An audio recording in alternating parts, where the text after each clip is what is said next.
On this episode of the Oklahoma Breakdown with Ikard and Lehman, presented by Riverwind Casino, we give you what we're watching for in Bedlam and preview the matchup with Dusty Dvoracek. We also preview the best games of Week 10 of college football, and we give you our winners and losers of the week. Please download and subscribe to the podcast, rate it 5 stars, and write us a good review. Follow the show on Twitter, Instagram, Facebook, and YouTube. Just search Oklahoma Breakdown on any of those, and you'll find us. All right, our man Michael Hosty will kick this thing off. It's time for the Oklahoma Breakdown. It's a beautiful Wednesday, November 1st, and you're listening to the Oklahoma Breakdown with Ikard and Lehman, presented by Riverwind Casino. Riverwind is Oklahoma City's premier casino experience, and there are so many reasons why Riverwind is consistently voted OKC's #1 casino, but it all starts with their amazing variety of gaming thrills and excitement. Riverwind's beautiful award-winning environment plays host to more than 2,800 of the latest electronic games with a huge selection of table games, including blackjack, match roulette, and Teddy's favorite, craps. No matter what your game, Riverwind has it in spades and hearts. And to learn more about their gaming promotions and entertainment options in the month of November, all you got to do is visit riverwind.com. Riverwind Casino, simply the best. Now recording this Wednesday morning. Please leave us a 5-star review and a nice comment. And it's time for Bedlam, Ted Lehman. Let's go. Let's do it. It's going to be awesome. I can't wait for this game. It's going to be a hornet's nest there. It's going to be loud. It's going to be crazy. It's going to be a great football game. It's going to be great weather. I love everything about it. I'm with you. Now we put another In the Weeds video on our YouTube channel. So make sure you subscribe and go check that out. And it seems like people are really liking that stuff. I think I speak for everyone associated with Oklahoma football. Please go win this game. I do not want to have to deal with Oklahoma State fans having bragging rights for God knows how long. I don't want to deal with it, Ted. Go win the football game. I don't care how you get it done. Go win the football game in Stillwater. Totally agree. I'm right there with you. You just don't want to go down that road, right? Who cares about the record? We won the last one. And if you want to set the rivalry aside, you can, because this one has Big 12 implications. Oklahoma State's got a great path. If they win this game, I would put money that they make the Big 12 championship. Yeah, when you look at their remaining schedule, completely agree. Yep.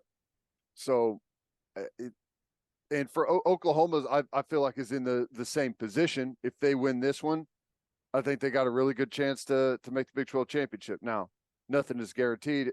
All kinds of things can happen, obviously, but this one is important for a bunch of reasons.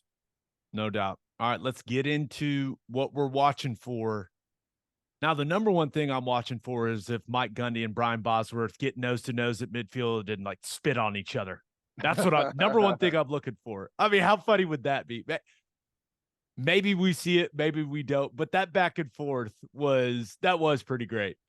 That's good. I, for one, would love to see Gundy kick him in the shins and take off running, like he mentioned. That would be great. No, it's awesome. That's going to feed into it, and I would bet. Now, I don't know if Bosworth and Gundy are going to square off, but I would bet that this is going to be a chippy football game. I completely agree. Which is fine. That's how it should be. That's how it should be. Ted, what are you watching from OU's defense against Oklahoma State's offense? Well, it all starts with Ollie Gordon for them. If you stop him, you stop Oklahoma State. Now, they're capable in the passing game. Bowman has come on and done some nice things. They've got a couple of nice players there at wide receiver, some playmakers, but we all know what's going on here. You stop Ollie Gordon, you win the football game. And I'll be honest, okay, whenever I watch what they do, they don't do a lot. All right, they don't do. It's not like they've found some super creative ways to get him the ball that has been a game changer. It's really not. you're going to get split zone run a handful of different ways. You're going to get counter, and you're going to get a little bit of one back power and some other, like, just in individual onesie twosie type plays, but that's going to be their bread and butter, and at this point in the season, we should be able to fit that stuff up really well. It's beat the guy in front of you. Now, they'll also get him the ball out of the backfield, the screen game. Against Cincinnati, they lined up an empty and ran a pick route to get the ball to him on the sideline. I mean, they will script and design some things specifically to get him the football. But, the real bread and butter stuff is basic. You'll see it every single week in Big 12 play, the same type of runs. So there should be a ton of carryover there. They'll run the jet sweep stuff in the running game to Presley, 80 coming across the formation. They'll do some stuff out of bunch. You'll get, like I said, a little bit of outside zone as a change up. They run the split zone play, which is interesting. I don't know what you call it. Maybe you know what it's called, but they run it like the boot. Whenever you got split zone, you got a guy coming across the formation to block the backside, and you try and create a little bit of separation there. Or the play action off of it is he fakes like he's going to block that guy, and then he goes to the flat. Well, they run the split zone where they just bail those guys straight to the flat. They don't block anyone. And defensively, there's like everyone freezes because it looks like pass, like they're supposed to expand with those guys, but they just hand it and they're coming right downhill. As a switch up, it's really good because it's actually better than blocking those guys. You get way more separation. When it comes to Ollie Gordon, it's about tackling. Most of his big plays, chunk plays, come after contact, where he's run through a tackler. So I think that's going to be, the biggest challenge. The number one challenge is stopping him in the run game. What do you think? We saw Kansas have a lot of success running the football last week because their offensive line just absolutely blocked OU's defensive line. What do you think of what you've seen from Oklahoma State's offensive line? What do you think of that matchup at the line of scrimmage? Well, I think it's similar to what we saw from Kansas leading up to it. Now, Kansas has an awesome offense where those guys do a bunch of different things. Oklahoma State doesn't ask as much in the run game from their offensive line with all the different schemes, the pin pull stuff, and like they don't do that much. But from what I've seen, at least recently, they're blocking the right guys most of the time. And like we said, that's like 90% of the battle. If you can pull that off, you've done some really good stuff. I think we should be able to win the line of scrimmage. I think we're more talented on the defensive line than they are on the offensive line. Now, that's just what it says on paper. You got to go out and actually do it, because I would say the same thing as against Kansas. We're more talented on our defensive line than they are on the offensive line, but they won that battle against us. So we've got to be able to go out, beat blocks, penetrate, create some chaos there, and I think we can get the job done. Just to transition into the passing game off of that, they help their offensive line out a ton because all they do is max protect, 3-step. The ball's either coming out right now, or they've got at least one tight end and a back end for a 7-man protection almost every single snap. So and Bowman he's given them some stability at quarterback, but I don't know, Gabe. It's so, I don't mean this as a negative, but their offense they don't do very much. Well, you compare it to what we watched when we were watching film to get ready for the Kansas game. Yeah. I think that comparison of what we just saw from Kansas and now what we're seeing from Oklahoma State heading into this game, it's not an overly complicated offensive attack. It's just not, but they found a way to make it very effective. Bowman he's solid. He's And then finding Ollie the guys. Gordon is just playing like a man possessed. Yeah. The passing game is measured. We'll run the mesh. They'll run 92 crossers, dig in behind.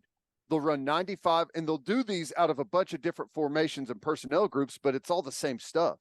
95, the deep crosser. And they do that a lot with Presley as the deep crosser. And it's challenging because you got really good speed that's knifing across the middle deep, and it really draws the attention of safeties, pull them over, and then they hit the dig on the backside. But you get 92, 95, boot, spacing. They like to speed out to 80. They'll run a little, China with a China vertical, and then they like this fork route where scissors, whatever, you get the deep crosser. I mean, that's it. They don't do a whole lot else. Now, every week they're going to have some new game plan stuff that they try, and there'll be like unique formations, and they'll run some routes out of it. And like I said, earlier with Ollie Gordon, they'll find some ways to get him the football in the screen game, and they'll even line him up in empty and run pick routes and stuff if you're a man. Wide receiver wise, Jaden Bray's their leading receiver. I like 80 better. And they'll get him the ball with the jet sweeps, reverses, and like I said, speed out stuff. And then I actually like 17. I like him a lot. Now, he might be dead. Did you see him hit his head against that wall? Yeah. And I don't know, is he okay from that? He came back in after that. I've never seen a player hit their head against the wall like that. I mean, just because that's, everyone knows that the walls there are really close, but in the end zones, they start to curve in. So like the back pylon of the end zone is like a yard away from the wall.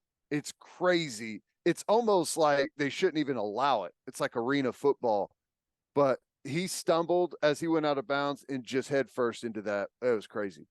But they like him on the go balls. Like, he's the deep guy. He's 6'5". They'll run sluggo, slant and go with him, and they like to target him in the red zone. But Gabe,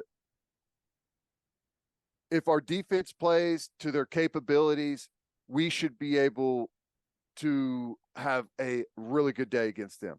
Now, will we play to our capabilities? I don't know. That's the question.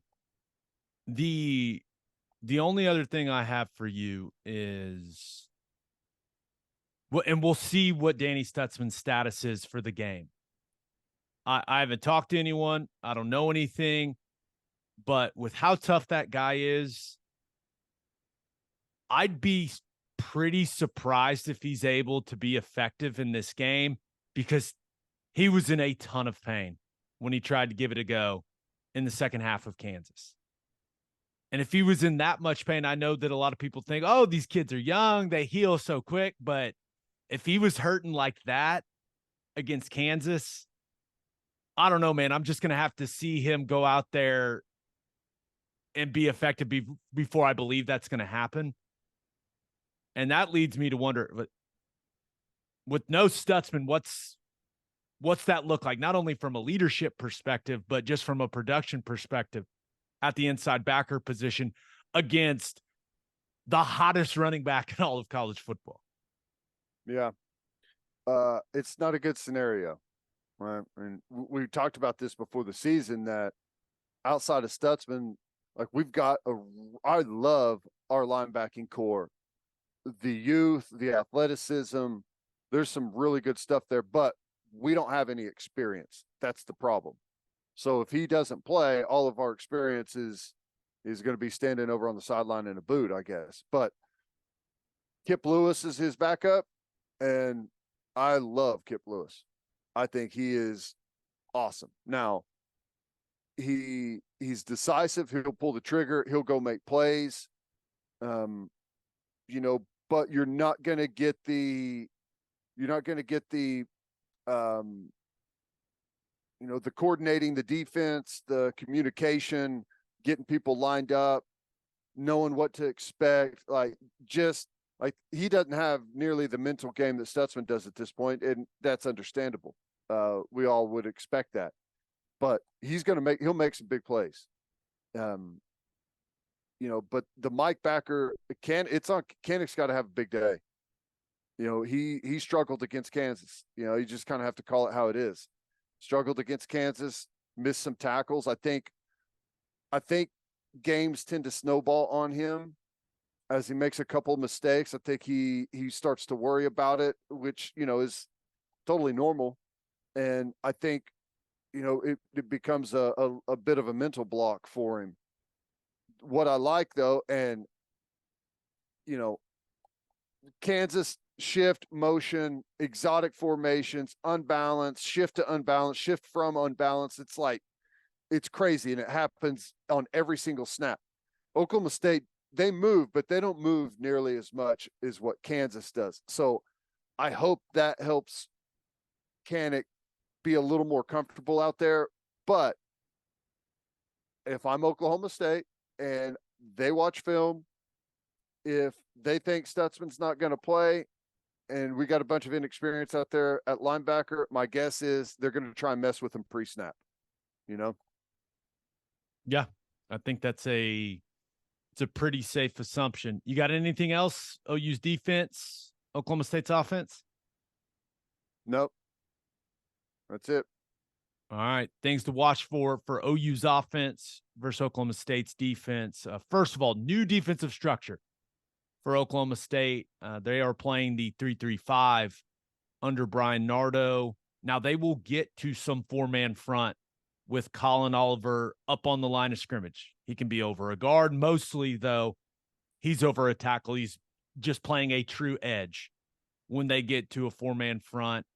It is, from a structure standpoint, it is similar to what you see from Iowa State, but it is a much more aggressive version, in my opinion. More aggressive against stopping the run, and Nardo brings a lot of pressure out of this structure compared to some of the other teams running it here in the conference. Let's get to some run game thoughts. It's going to be really difficult to have success running the ball in between the tackles against this group. And it's not because they have some dominant defensive line. They don't. They have veteran guys that play with really good strength, that battle their asses off at the point of attack. Like, I really appreciate the way that their D-line plays, but the difficulties are because of just how crowded the box is. They're in that 3 safety defense, and Kendall Daniels is playing that middle safety spot. And he is, when he reads run, Ted, he is ultra aggressive. He is coming downhill, and he is fitting where he's supposed to fit. And the same thing could be said about Trey Rucker, the other safety, when he ends up in that spot. And I actually think Rucker's a better tackler than Daniels, but it's clear to me that they are very determined to stop the run. And one of the reasons that it's difficult to run it in between the tackles against them is that middle safety, he's so low and he triggers so fast that it's really hard for a wide receiver to go in there and crack him. I mean, it's so crowded. He's down to 5-6 yards so quick that a Drake Stoops or whoever, it's really, really difficult to dig him out. So what do you do with run game then?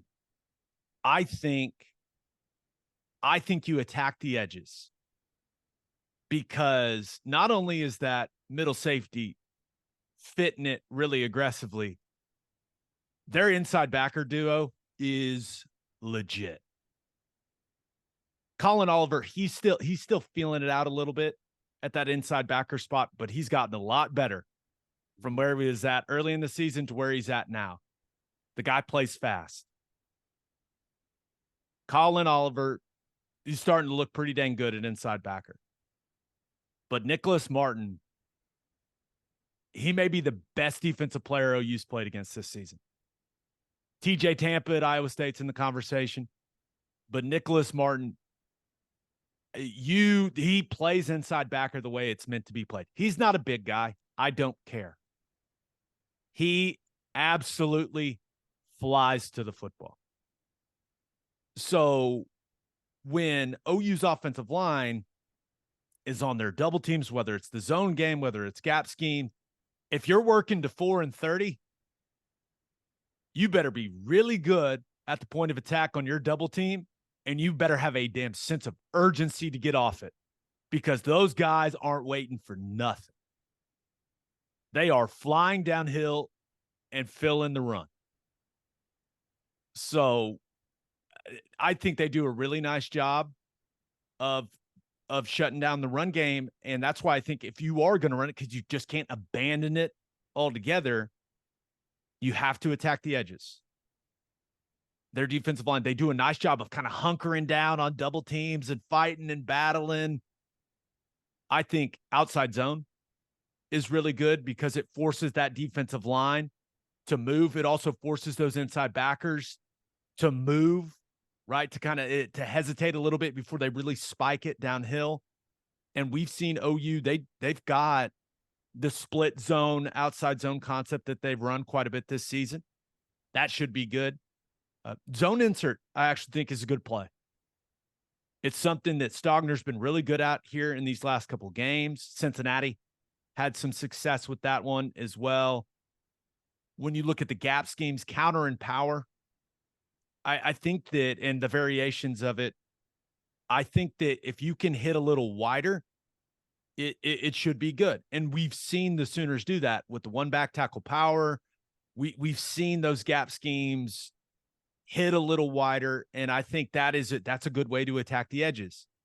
And it'll also, all of these edge-oriented runs, it gives the wide receivers a better chance of going in and cracking that middle safety in the run game. So I think that they need to attack the edges in the run game. And this is something we say a lot, but running backs got to make some guys miss. I don't know if Tawi Walker's going to be able to go. Right? He couldn't go once that ankle got rolled up, and when you watch it on film, that does not look good. So whatever running back it is, Sawchuk, Barnes, we'll see if Major's back. Those guys have to make Kendall Daniels and Trey Rucker miss in space. And if they do, there are some big runs to be had. If they don't, it's going to be a long day running the football, which leads me to my final thought. I know this is a lot of run thoughts. I'm sorry. I think QB run game is going to be a big piece of what OU does offensively. It is a great way to gain an extra hat in the blocking scheme against how aggressively Oklahoma State wants to be, fit in the run. And this is a massive game for a lot of reasons. And on the biggest stage against Texas, we saw Jeff Lebby lean on Dylan Gabriel and get to some plus run game and just say, hey, man, you're going to have to take some hits. But this is what gives us the best opportunity to win. I think you got to do quite a bit of that to gain that extra blocker. And I think that will be a big piece of what they do. Yeah. That was a lot. I'm sorry. No, we're going to have some success in it, though, because you need to have some success in the running game to take advantage of the aggressive, like the downhill backers and the middle safety coming up really hard to play the run. You would hope that, you'd be able to build some play action stuff off of that to take advantage of some of those voided areas. And you got to have success with the run game to start that. And that really hadn't been a big deal for us. Like, that's not typically how we build our our game plan. But, if you have success in the running game, it means success throwing the ball deep. And we're going to have to be able to do both to win the game. A couple more run thoughts before I touch on what you just mentioned. This is random, but we've seen it. We've seen OU do it some this year, and West Virginia did an insane amount of it, but tackle over, right? Meaning Walter Rouse goes from left tackle to the tight end position on the right side of the line, and he's next to Tyler Guyton. And then Austin Stogner goes to what is the left tackle position. I really like the angles that creates. West Virginia lined up in a ton of it, and they're really good zone angles with the way that Oklahoma State was lining up against West Virginia. We'll see if that's something that OU goes to, but just looking at it over and over and over again in that West Virginia game, I think that's something they should do. And then I know what I'm about to say. I think the jet sweep's a good play against this defense. I think it is.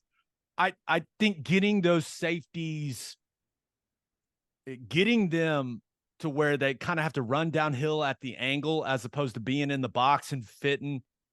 I don't know. Kendall Daniels has struggled in space at times, right? And I think that the jet sweep is a good play to get him one-on-one in space. Now you got to block it up on the edge. But yeah, I know that's not a popular thing to say right now, but I do think it could be an effective play against this defense. Yeah, if I were to, I like the jet sweep too. I like it in moderation. If I was going to run it, I run it away from Martin at inside backer. One of the things that kills a jet sweep is inside backers that can run. And I would definitely run it to Colin Oliver's side if that's a possibility. Sometimes that's not a possibility, but I like it too. Whenever you have a bad day offensively, that is like the stuff at the line of scrimmage, kind of the gimmicky stuff is always going to catch the most heat. But I think it works well. But the perimeter stuff, the stuff at the line of scrimmage, has to be done at the same time a defense is threatened vertically. If you never threaten vertically, the horizontal stuff is trash. Which brings me to my pass game thoughts. Oklahoma State dares you to throw the ball down the field. They dare you with how many guys they have close to the line of scrimmage. A lot of times now they'll play some deep zone coverage, just like every team will, right? It's there. It's on film. But also there is a whole lot of snaps where it looks like cover zero. They're manned up across the board, and there's not any deep safety. Now, he may be in that little robber position, whatever you want to call it, 10, 12 yards, but you're talking 20 yards down the field, there's no one. It's man across the board. So, Dillon Gabriel, you have to make them pay for playing that way. You have to have a big day throwing the football. You have to test Corey Black and Cam Smith and DJ McKinney if they put them on the field. Those guys at corner, at the end of that game, they have to go, oh my gosh, they just keep throwing it at us. That's what has to happen. And whether it's Nick Anderson, Jalil Farouk, Drake Stoops, Brennan Thompson, seems like a perfect situation for his speed. Those guys have to win against man coverage. You got to route them up. You got to run by them. And I've been saying this since he's been back and healthy. And I'm not even saying that you have to throw it to him, but Brennan Thompson needs to be on the field and needs to run at least 10 to 12 go routes, just to constantly put it in the mind of those secondary players that he is going to absolutely blaze right past you. They cannot run with him.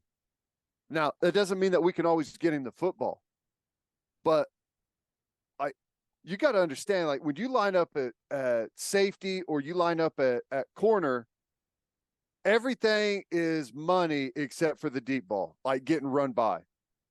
Once you get run by, it's all you think about is getting exposed, right? That's the thing that really bothers you as a cover guy. And no one on the field can run with him. So you got to plant that seed with him over and over and over to where they are backing up and they are way more cautious. We don't do that with him. And that's one of the things that drives me crazy. When you've got a burner, they have to be threatened with speed out there on the field. You have to threaten the defense with speed. And you can do it horizontally and you can do it vertically. I'm with you. You mentioned hard play action. It's not really something the Sooners do. Unfortunately, when you never turn your back to the defense at the quarterback position, it's hard to have what you would consider hard play action. But play action in general is very effective against this football team. If you make it look enough like run, those safeties are coming downhill to fit the run. So it's something you got to take advantage of, right? And you think about the big RPO throw to Drake Stoops, right? The big gain in the Kansas game. Stuff like that should be there. Now, we'll see if they can execute it at a high level, but that stuff should be there with what they've shown up to this point defensively. Xavier Benson, number one for them. He plays their nickel spot. They love bringing him when they pressure, right? When they're bringing blitz, a lot of the time it's number one. So you got to know where he's at. He needs to be accounted for as a rusher. But Ted, you see some things on tape and you say, hey, you just got to test it. My man wears a neck board. Not the cowboy collar, like the true neck board, like the stiff one. Nice. Old school. If you are playing, and they play him more like a linebacker, but he's playing the nickel spot. If you are playing nickel and you are wearing a neck board, you must be attacked in the passing game. It's just a rule. Them's the rules of football, okay? It's like a corner and a knee brace, right? Exactly. Got to attack the guy. Now, he does a nice job. Physical player. But, yeah, you have to make that guy cover. He's wearing a neck board. That's just how it works. But as far as pass protection for Oklahoma State does not have any guys that I would consider, top-tier pass rushers. Now, Colin Oliver, when he's on the edge, you see flashes of what he was when he was an edge player, but he's an inside backer now.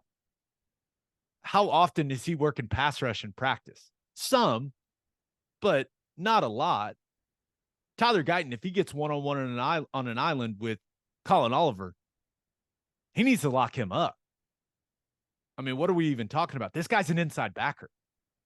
So I think that Oklahoma State, in order to make Dillon Gabriel uncomfortable, I think Oklahoma State's going to have to dial up some pressure to get to Dillon Gabriel.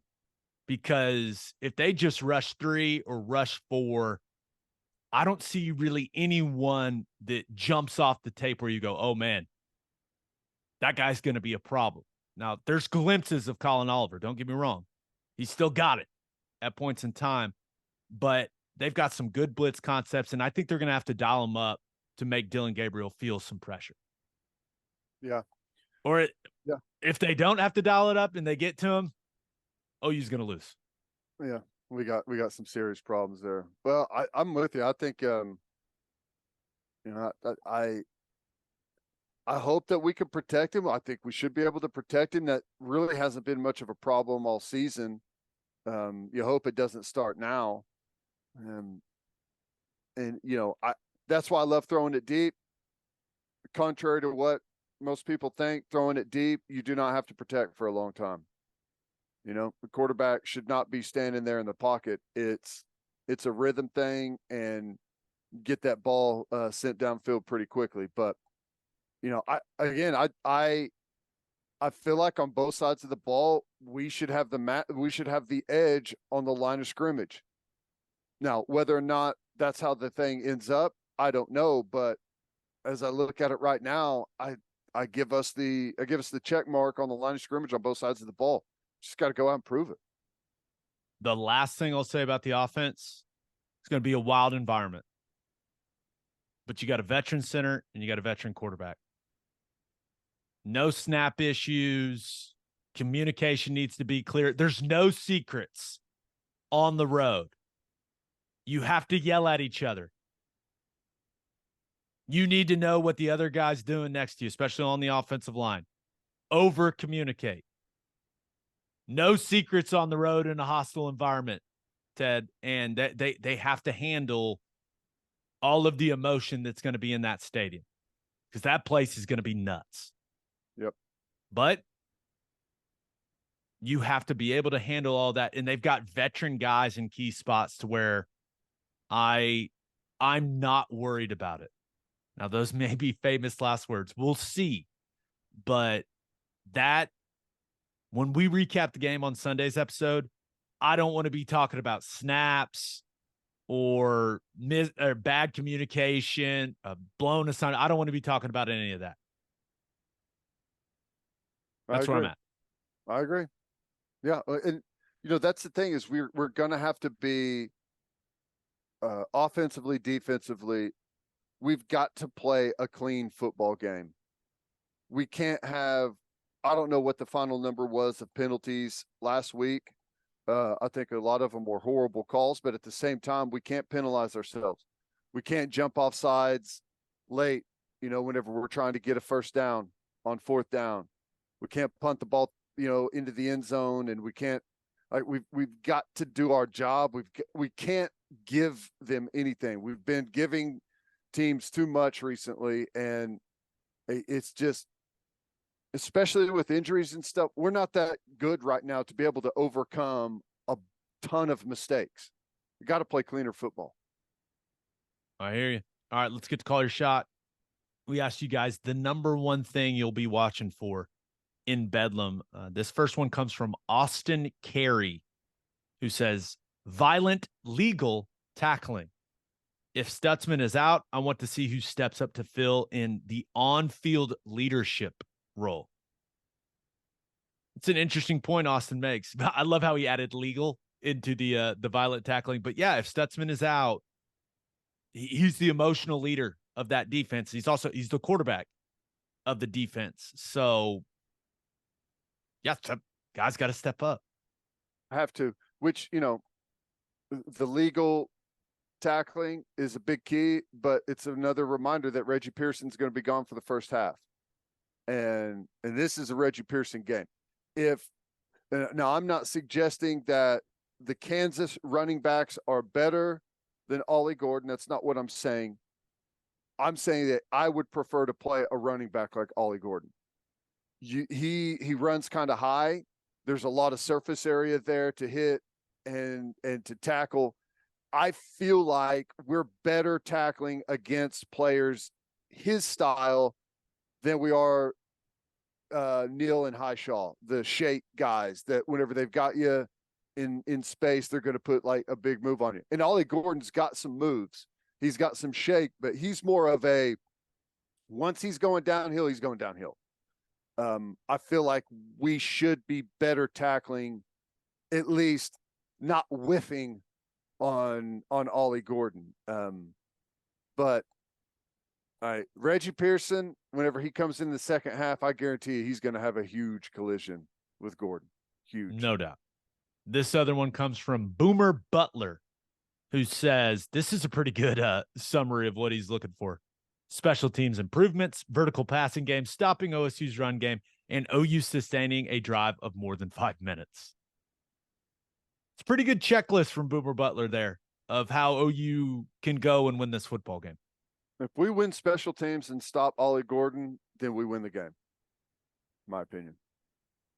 It's as simple as that. All right, let's break this down a little more with our buddy Dusty Dvoracek, who will be on the call for the final Bedlam for who knows how long. But first, Love's Travel Stops is now offering a nationwide 10-cent per gallon discount on gas and auto diesel.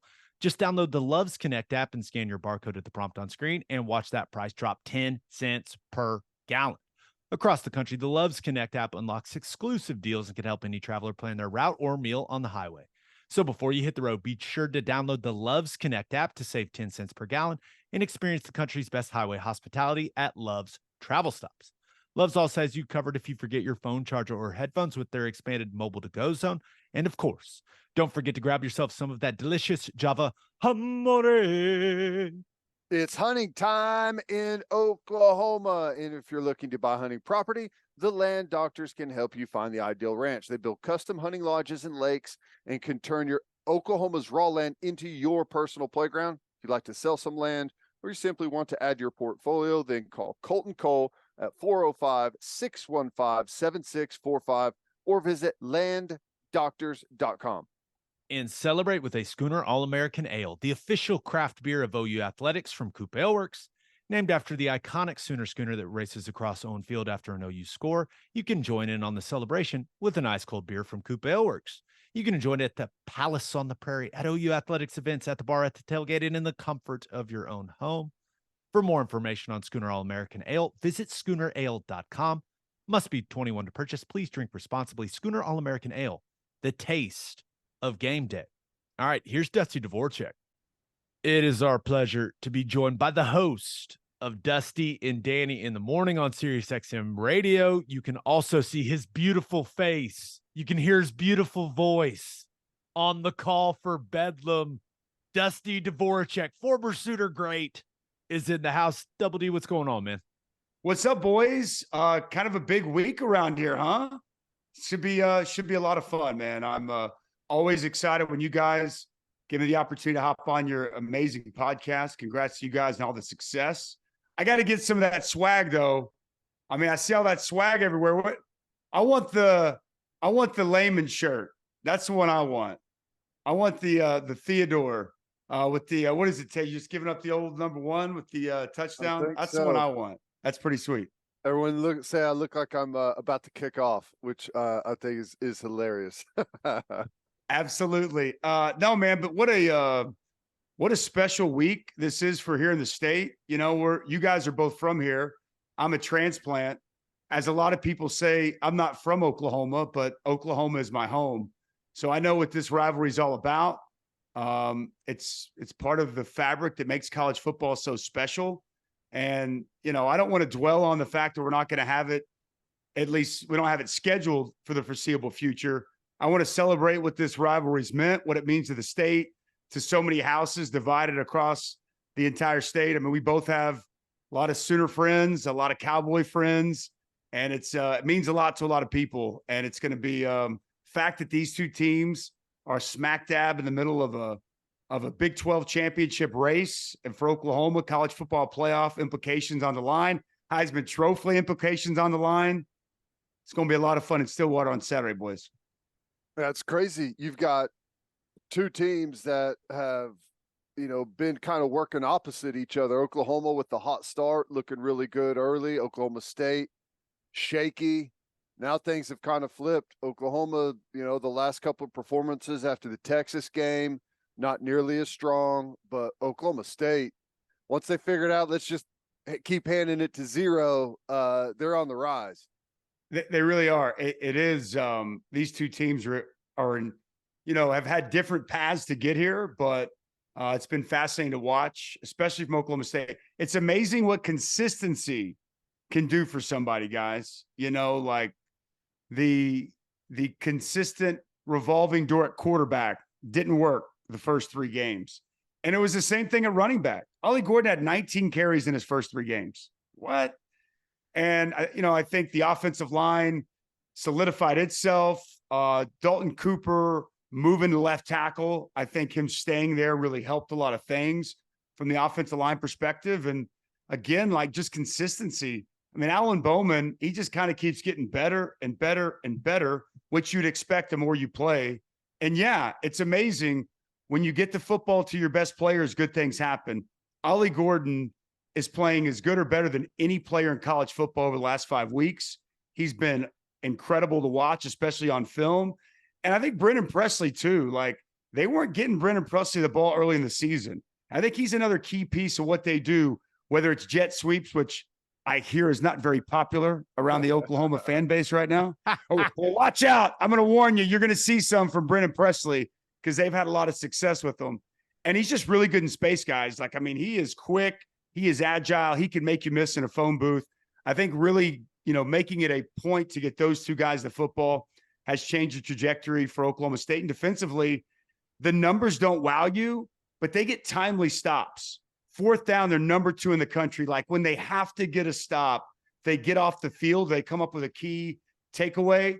Brian Nardo's group, again, haven't been fantastic by any stretch, but I think when you can get off the field when you need to, it gives you the opportunity to have success. So Oklahoma, man, they're going to have their hands full coming into this game on Saturday. And as you guys know, as much and better than me, being there, living it, I mean, Oklahoma's got to find a way to be that team they were in Dallas against Texas. And, you got to be more disciplined, and we can talk game plan. And I do want to see them, Jeff Lebby be more aggressive, take shots on this defense. But like, football is not that complicated. And Oklahoma showed up in Dallas with an edge, with an intensity, with the physicality. And it's why they won the game. I mean, plain and simple. And they have not shown up the last 2 games with that same level. And I thought Kansas had that against Oklahoma. I thought that was a difference in the game. I thought Kansas was a more physical football team. And I truly believe we're going to XO break down this game, and we could talk about the gap schemes they're running with Ollie Gordon and what they're doing. It's going to come down to who's the more physical team. And what can this staff do? What can the leaders on this Oklahoma team do this week in practice and in preparation so that Saturday when they show up, they play with a similar mindset, edge, and physicality they had in Texas? If they can get back to that, they're going to be tough to beat. And they're going to have a great chance to achieve their goals. If they can't, they're going to be in not just a dogfight Saturday, but more dogfights throughout the rest of the season. Double D, looking at Oklahoma State's offense, clearly Ollie Gordon's been the guy, right? Yep. He's been the guy that's been making a lot of plays for them. But what have you thought about the way that Alan Bowman has run the offense since he became the guy there at the quarterback spot for the Cowboys? I think he's been good. I wouldn't say he's great. He's only been sacked 1 time in his last 4 games. And a big part of that's the offensive line. They deserve credit. It's also him. He's got a really quick release. I don't know how much you guys have watched him. Ball gets out fast. And he throws a lot of stuff kind of 3 quarters. And, he has the ability to make every throw on the field. He can drop it in a bucket. He had a throw last game, I believe, 29-yard or 2 games ago to Jaden Bray. And then last week again, 29 yards over the shoulder, drop it in the bucket. Like, he can place the football. He can take shots. He's good in the intermediate game. I will say his accuracy is a little bit inconsistent.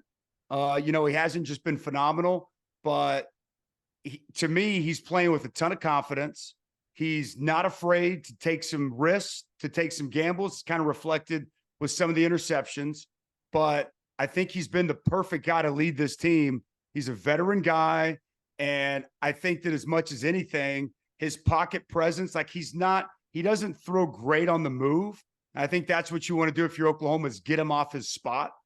But I think he is savvy within the pocket. He slides, moves, and can kind of feel that pressure and then get rid of the football very timely. So I've been really impressed. I thought going into the year, Gabe, you and I do Big 12 radio together. I thought going into the year, he'd be like Big 12 newcomer of the year, because I had a chance to watch him in the spring and in fall camp. And I was really impressed with the guy. I thought he was playing at a high level, and given the schedule Oklahoma State had, I thought he'd have a chance to have success. That's why it was shocking to me that there was a revolving door at quarterback to start the year, but he's playing good. I feel like the more he plays, the more confident he gets. And I want to give Casey Dunn a lot of credit too. Like, they're putting him in good spots and good situations. The RPO game is a part of what they do. I think he makes good, concise reads in the RPO game. And I think they've really found how to play to his strengths, and he's playing really good football for him right now. How about in the line of scrimmage? A couple of weeks ago, I would have said that Oklahoma defensive line has a huge advantage in this, but they found something with their offensive line, ton of max protect, so it's hard to get to the quarterback. What do you see whenever the D line and O line are going to go banging up against each other? I don't know. We're coming off of a game where our guys didn't play great. We had a really, really quiet day, and they're chunking up the big numbers in the run game, so it makes you feel a little bit different about this matchup. Look, they're much improved. They were not a good group early. Like, they just weren't. But they have been as of late. I think Charlie Dickey, he's been there a while now, came from Kansas State, and everybody's kind of been waiting to see this offensive line improve, and they've made great improvements. I mentioned Dalton Cooper, 71, the left tackle. Now, he's been banged up. He left that last game, and they had to slide some guys around. They had to move Springfield over to left tackle. They had to bring in Maturko to play right tackle. But, hopefully Dalton Cooper can go for them. But he's big, long, Texas State transfer, and he's solidified that left tackle spot. Joe Michalski, the center, 66, good, smart player. I think he's playing really good for him as well. I think, you can call it counter, this gap scheme. They do a lot of pull backside guard, and they get that fullback H-back involved. Oklahoma runs a lot of it too. And they run it in a variety of ways. I think it's really helped this run game. They'll go gun back offset with Ollie Gordon. And that's more of your traditional, the path of the back whenever you're offset. That's more of your zone. It goes kind of wider, kind of a field play. They'll also get in pistol. And when they get in pistol and they get Ollie Gordon back and he's downhill and he's hitting that, he's at full speed as he's hitting the line of scrimmage. His vision is really good. And I think that helps this offensive line right a lot of times. You know what I'm saying, Ted? Like, they're good and they get on their blocks well. Not like they're just overly dominant, just blowing guys off the ball. But when he's hitting that thing downhill and he's got the vision, the ability to cut and make the right reads, he can make those offensive linemen right. Gabe appreciates running backs that can do that, I know, because it's guys helping guys. And I think take it out the backside too, which slows the backers down whenever that he'll keep it out the backside, and it just keeps everyone defensively from overplaying it. That's exactly right. So I think it's a much improved group up front. Oklahoma's going to have to play well. I wouldn't say that it's as good an offensive line group as Texas. I don't know if you could say they've been as consistent as what we've seen from Kansas, but they're playing well. They're playing with a lot of confidence.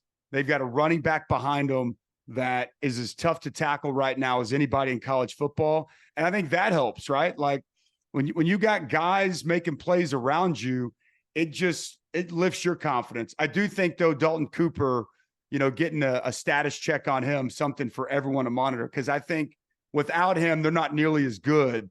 He's been a really good addition for the transfer portal, and he's helped this offensive line mightily. Looking at Brian Nardo's defense, right? He comes in, he installs that 3-3-5 system. With what you've seen up to this point, Dusty, what do you think the biggest strength of Oklahoma State's defense is? Their linebackers, 4 and 30. 4 is a dude now.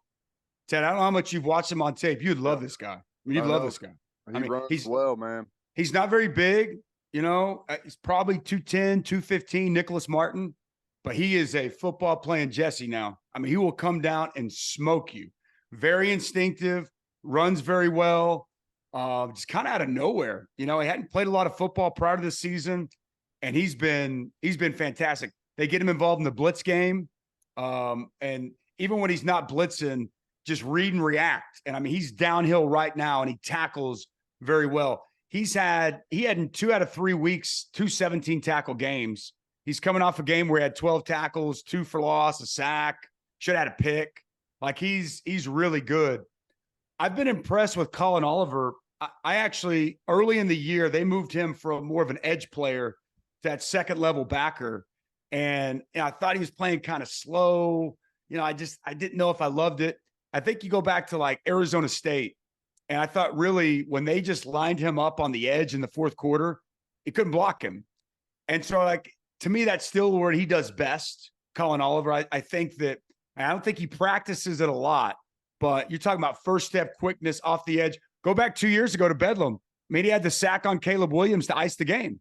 And when he was a true freshman. So I think that his ability to still be able to do that, but now he's actually playing linebacker well. Like, he's learned, he's playing more, and he's getting better. So I think those two guys in particular really stand out to me. You know, it's Brian Nardo defense, and they brought him in. It's that 3-3-5 that so many people are going to, 3-2-6, however you want to look at it. They play a lot with that center field safety. So a 3 high safety look. Kendall Daniels, another, really good looking player for them at middle field safety. He is aggressive.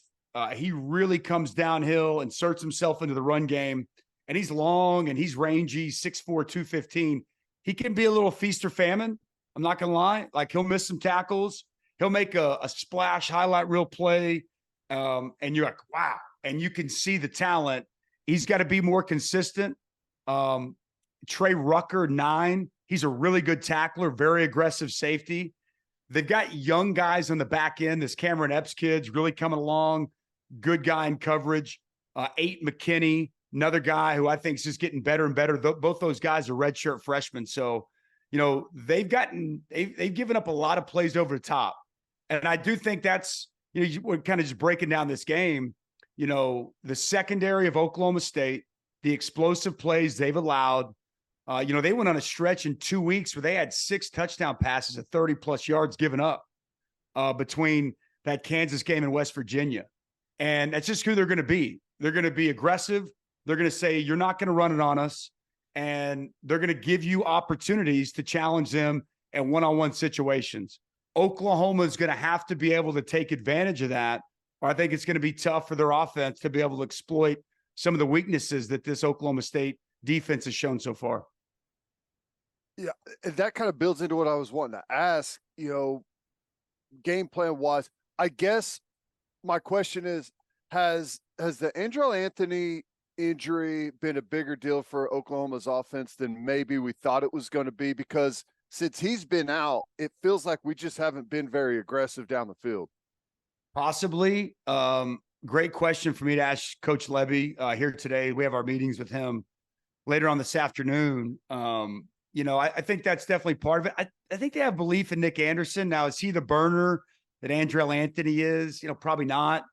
I don't want to get it twisted. Andrel Anthony, that's a big loss. I mean, he was so impressive up through that Texas game. And I thought not just his take the top off vertical threat. I thought he became a well-rounded receiver. He was a better route runner than I thought, catching the ball with more consistency than what I anticipated. So I think just overall that hurts you. And anytime you lose, a true number 1 receiver, that's never going to be a good thing. But I still think if you're Jeff Lebby, I still think you've got to try to take advantage of this defense. I still think you've got enough on that roster in that receiver room that you should trust and feel good that they can make plays down the field. But I think it's a good question. And I think that my analysis, my answer to that is, yeah, I think as much as they wanted to feel like, oh, we're good, we're going to be fine, even losing Andrel Anthony, I think it has hurt this team's ability to push the ball down the field. And maybe that's changed the approach and the mindset of the offensive coordinator when he's dialing up plays. Looking at the matchups in this game, I know how much film you watch. I know you always have your eyes on matchups that one team can exploit against the other. When you look at some of the matchups across the board in this game, Dusty, what matchups do the Sooners have to absolutely win to walk out of Stillwater with a win? Well, I touched on one. I think they're going to have to create some plays down the field. I mean, they have to. I mean, Dylan Gabriel, 2 weeks ago, he was 2nd or 3rd odds on to win the Heisman Trophy, right? And part of that, it's his mobility, and part of that's his ability to push the ball down the field. So I think it starts there. I think that they've got to find ways to create explosives in the throw game. That's, to me, a huge key on both sides. Oklahoma State, a key for them is to limit those or negate them. For Oklahoma, they got to take advantage. Unless they change who they are, which I don't see, it's an aggressive defense They're not afraid to play some man. They're not afraid to put their guys in compromising situations. My gut tells me that's going to continue. I also think, we'll see a Tyree Walker situation. Oklahoma running the ball, it's been hit and miss this year. I mean, I've just been waiting for it. So to me, the matchup is it's actually Dylan Gabriel in the run game. I think that's an area that Oklahoma is going to have to continue to utilize. And that's me putting a lot on Dylan Gabriel's plate in this game to be able to create explosive plays in the throw game and then to be able to create in the run game as well. But I think that's what's going to have to happen. And I think that, quarterback run game, as it does a lot of people, it's hurt Oklahoma State a little bit at times throughout the course of this season. Defensively, look, I don't want to over complicate things. I mean, they've got to be able to fit up the run. And I don't know what you said, Ted, but I thought the tackling has been poor the last couple of weeks. And I think tackling in this game is going to be such a key. It's going to be, and I think it's gang tackling, it's rallying to the football. I think that, leveraging properly on Ollie Gordon is a massive point of emphasis in this game. And I also think I mentioned Brennan Presley, him out in space. So it's a two-headed monster to me. It's tackling 0 and it's tackling 80. Oklahoma doesn't do that, it's going to be a long day. I also think, they've got to create negative plays. Before last week, Oklahoma's number 1 in the country, 65 tackles for loss created. They had done such a good job, especially up front, changing the line of scrimmage, creating penetration, creating negative plays. Obviously, they blitz a lot. They utilize their backers or bring safeties down. But the defensive line in particular, they're going to have to create some negative plays. I think that if it's a 2-3 tackle for loss game for Oklahoma up front, I don't think that plays well. They need to live in that 8, 10, 12 type tackle for loss. That's the style of this defense. And really, when they're humming, they're really good on first down. I think first down is a matchup and a key for this game. We always focus on third down, and it's a key for sure. But first down, can you put Oklahoma State in 2nd and 12, 2nd and 13, more predictable potential situations? If they can create negative plays on early downs. I think that's going to give them a lot of ability to have success. Well, sometimes people don't like to talk about this, but I'm just telling you right now that this game will be decided by special teams. Whenever you have a tight game, sure.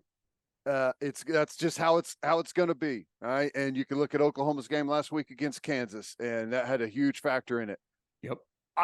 It's hard to know what to expect from Oklahoma. We've been up and down by dramatic highs and dramatic lows. There hasn't been a whole lot of just steady play.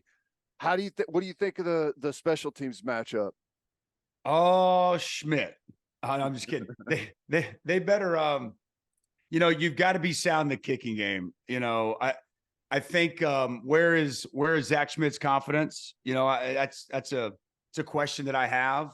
And I don't have the answer. But I mean, I think you're right. I think that you've got to have the ability to make field goals.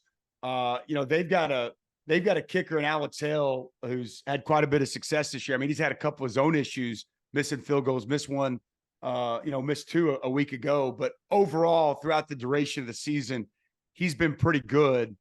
I remember, was it Jalen Saunders and one of these games, there was a Tyreek Hill punt return.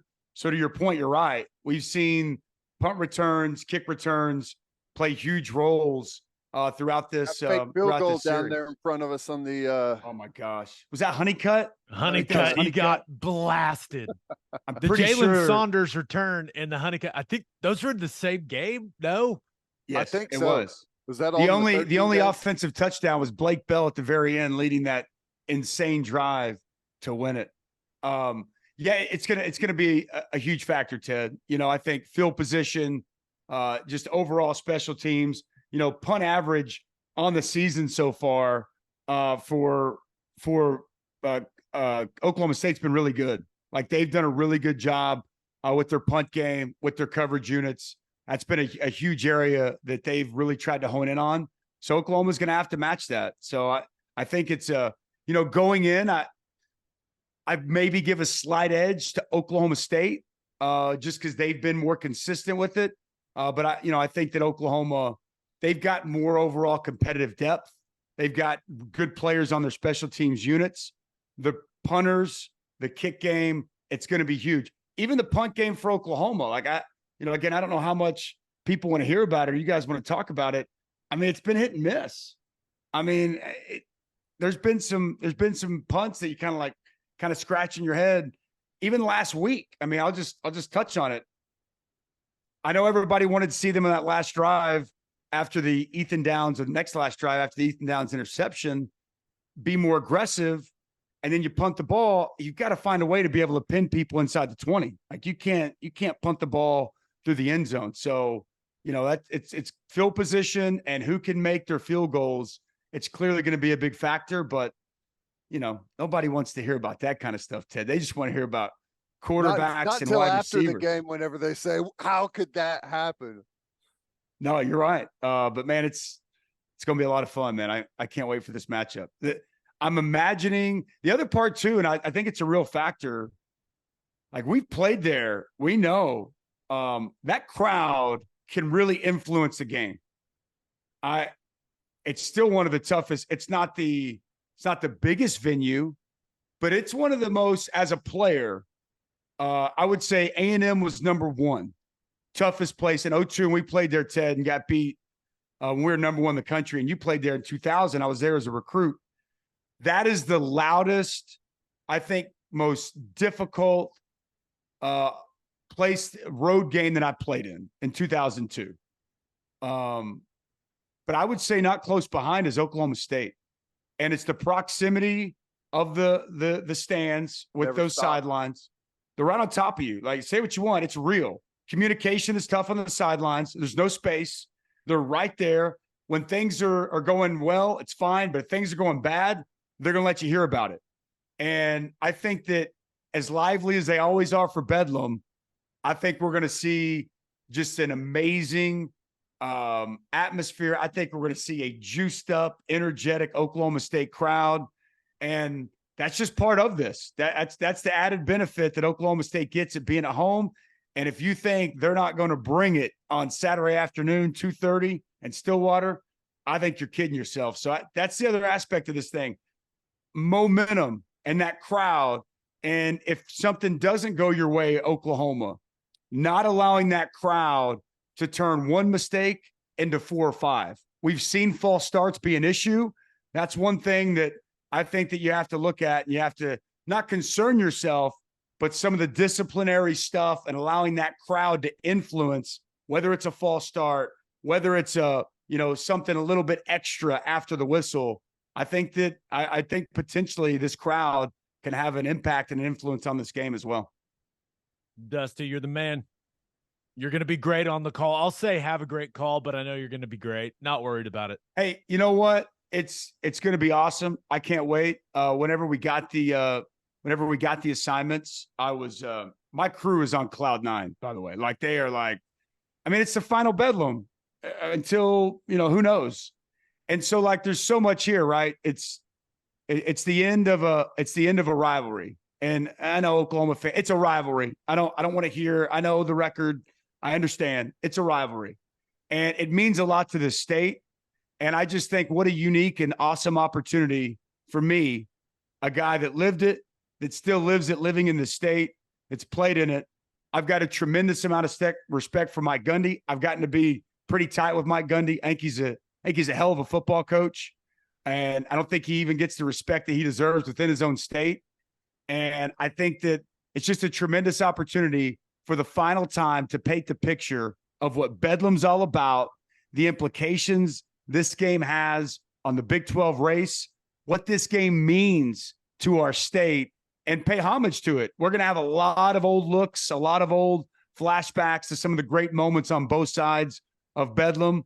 We're going to close the chapter and close the book on this rivalry. And I'm going to tell you this, whoever wins this game is going to have a direct path and be sitting in the driver's seat to go to Arlington and play for a Big 12 championship. And the final time we see this, until who knows how long, what more could we all ask for, man? It's going to be awesome. That was beautiful. That's it. That's how we end this thing. I love it, man. Great to see you boys. Fired up that our man Dusty's on the call and should be a good one. It's going to be crazy, man. It's going to be awesome. It's really building up for an all-time football game, isn't it? You know, you've got obviously the Bedlam rivalry is on the line. You're capping this thing off.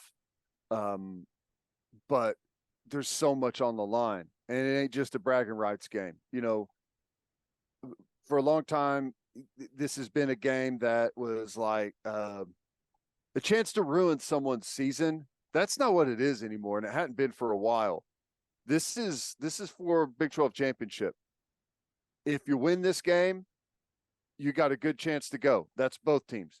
If you lose this game, you're probably going to be on the outside looking in. So this is what you asked for, man. This is why we love college football's games like this. No doubt about it. All right, let's preview some of the best games of Week 10 in college football. But first, John Vance Auto Group has a deal for Oklahoma Breakdown listeners. Go to any of their 9 full-service dealerships in Woodward, Miami, and Guthrie. Tell them we sent you, and they'll give you $500 off. That's $500 off just because you listen to this podcast. They've been serving Oklahomans for 40 years, family-owned and operated. No matter what your vehicle needs are, John Vance Auto Group has you covered. They carry domestic brands such as Ford, Lincoln, Chevy, Buick, GMC, Chrysler, Dodge, Ram, Jeep, and Wagoneer. John Vance Auto Group's goal is to give unequaled service and to exceed customers' expectations in every way. You can find all the information about their lifetime loyalty program, browse their entire inventory, and find the John Vance dealership near you at vanceautogroup.com. And attention business owners, you need Insurica in your life. Insurica is one of the country's largest insurance brokers with 30 offices throughout Oklahoma, Texas, and the Southwest. Insurica is able to customize programs by accessing the latest information from many insurance carriers. They compare and contrast coverage offerings and pricing in order to design a cost-effective, comprehensive program to meet your business's specific needs. If your business partners with Insurica, you'll save huge amounts of money and take back control of your total cost of risk. If your business wants to be best in class, connect with Insurica at insurica.com.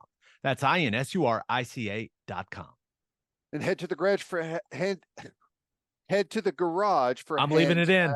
Patties, butter toasted buns, and ice cold beer. It's the perfect spot to watch any big game. And with all the garage locations being open to 10 p.m. or later every night, it's the go-to late night spot. Visit eatatthegarage.com to find a location near you and order online from the garage in your neighborhood. That's the garage, not the garage. The garage. Week 10 of college football. Let's start in Austin. Number 25, Kansas State. Well, I guess these rankings have changed, right? Since the CFP, the initial CFP rankings came out. But we've got Kansas State at Texas. Number 23, Kansas State at number 7, Texas. This game will be 11 a.m. on Fox. Currently, Texas is a 4-point favorite. Massive game when it comes to who will play in the Big 12 championship game. It's all about the quarterback spot, right? Well, the quarterbacks spots, yeah. We got multiple guys playing for Kansas State, and yeah, Malik Murphy, which you would expect as a backup that he's going to be behind, running that offense. Just the efficiency, the smoothness, operation, all of that stuff. He's not on the level of viewers, and you wouldn't expect him to be, but he's going to be better, I would guess, than he was last week. And there's going to be some improvement as he gets more reps and more practice time. But plain and simple to me, Kansas State is not the 23rd best team in the country, and Texas is not the 7th. Kansas State is way better than that. And Texas, without Quinn Ewers and what we've seen from Malik Murphy, at least as up to this point, they're not the number 7 team in the country. So, in my opinion, Kansas State, like this, it all plays right into Kansas State's hands, in my opinion. The way they run their offense, I think it's going to keep Malik Murphy out of rhythm, keep that Texas offense out of rhythm. And clearly Kansas State is tough and physical on defense, and they can make some plays. But it's all about what they do on offense. They've found the right formula with Howard and Johnson, and I think Texas has the ability to make some big plays in this game offensively with Worthy and obviously, Sanders at tight end, and they've got the running game going with Jonathan Brooks. I just don't think it's going to be enough. And I don't think they're going to be able to find those big plays, at least in the passing game, with enough consistency to win the game. I know this. Malik Murphy cannot make the mistakes he made against BYU and Texas win this football game. He has to play efficiently. And I don't think there's any doubt that Texas will lean on that offensive line and on that run game, like you mentioned, with Jonathan Brooks. But Murphy's going to have to make some throws in this game.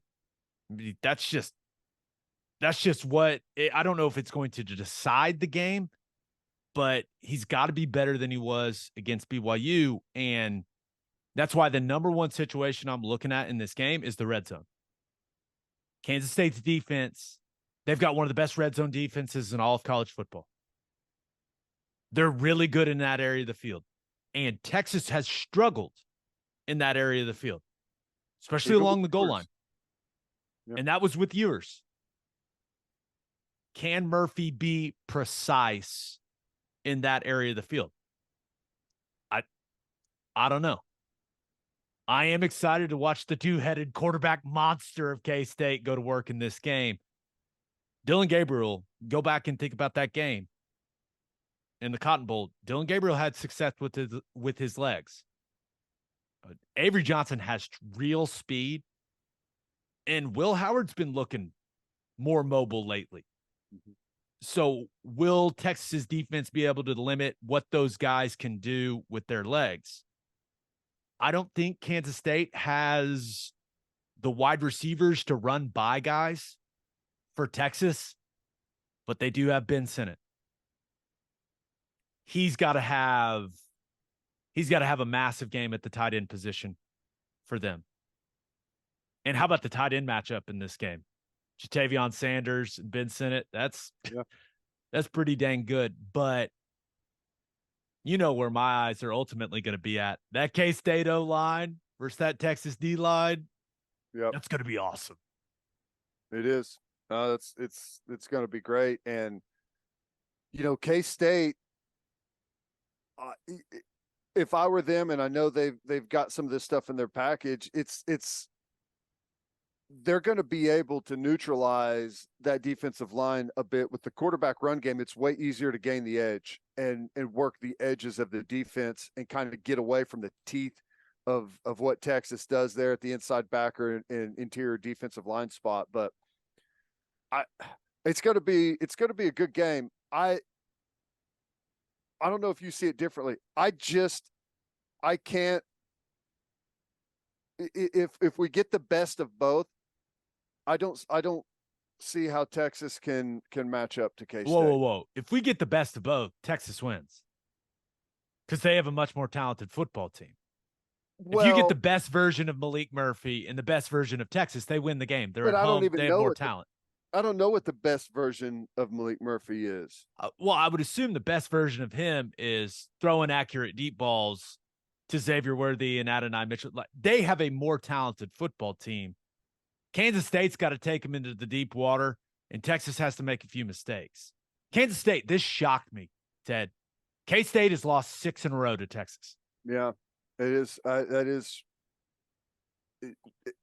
What's so strange about it is, like, the way that Kansas State typically plays, and they have some massive up and down years. Like, there's some years where, and usually there's like some big swings within a year where they look like they're going to be horrible and they turn out to be great. And then there's other years where it's like it's the exact opposite. It's surprising that they haven't been able to get Texas into their style of play or take them into deep water. I don't know. Maybe I just have a blind spot here, but from like what I saw with Texas with my own eyes, with us, and now without Quinn Ewers, I don't know. Maybe I'm wrong. No, I think Kansas State wins the game by 2 scores or more. Yeah, I don't think that. I think K-State. I think K-State's more than capable of going and winning, but 6 in a row in Austin. What's the I best have Texas we've seen? Bama. Other than that one game, have what I haven't seen. I've seen an okay football team from Yeah, Texas. but the same thing can be said. But the best version of Kansas State is not better than the best version of Texas. I mean, it's not close, man. Come on. They got first rounders on both sides of the ball. Like, come on. Kansas State doesn't have those guys. No. Kansas State, it's toughness. It's now. Well, yeah, but the that's offense their is version. fun now. I mean, that's their version though. Like their best version isn't a, there's throwing it all over that's like their best version just looks different. Well, Texas has one of the leading rushers in the country. I mean, it's not like Texas is just some chuck it all over the yard team. So I can't believe I'm defending Alabama. Texas here, but I think it's going to be a great game. That's what they were against Alabama, though. At their best, that's what they were. And now they've but you can't compare what Alabama has on defense to what K-State's got on defense. That's just not a comparison. Alabama may be the best defense in the country. I'm not comparing that. I don't know. I think it's a bad matchup for Texas. I would take the points with Kansas State. I think it's insane you think K-State's going to go in there and win by 2 scores, but I could see them going in there and winning the game. Close. Real close. Yeah. I guess it's hard to predict what Texas team shows up. I mean, maybe that's what it is. They are a team that plays down to their competition somewhat, so they're not going to be feeling that way in this game. This is clearly a big one, so maybe they rise up to the challenge. I'm perfectly fine being wrong. It's just how I don't know. I think we both think that Kansas State's playing really good football right now. I think we can agree on that. Yes. Yep. For sure. They will have the Longhorns' attention. That's for sure. Now, can Malik Murphy make the plays he needs to make for them to win that game? I think that's what it comes down to. We'll see. Yeah. Can he execute in the red zone? They can't beat K-State if Sanders and Worthy don't get going. If they can't get those guys going, they can't win the game. Completely agree. All right, the next game, Missouri at Georgia. Big one in the SEC. This will be 2:30 on CBS. Currently, Georgia is a 15.5-point favorite. This is number 12, Missouri. At number 2, Georgia. Missouri gave the Dogs all they wanted last season. And it's interesting because Missouri's a better football team this year than they were a year ago. And Georgia's probably a little worse than they were a year ago. Still very, very good. Missouri having a really solid season under Eli Drinkowitz. Luther Burden has been one of the best players in all of college football.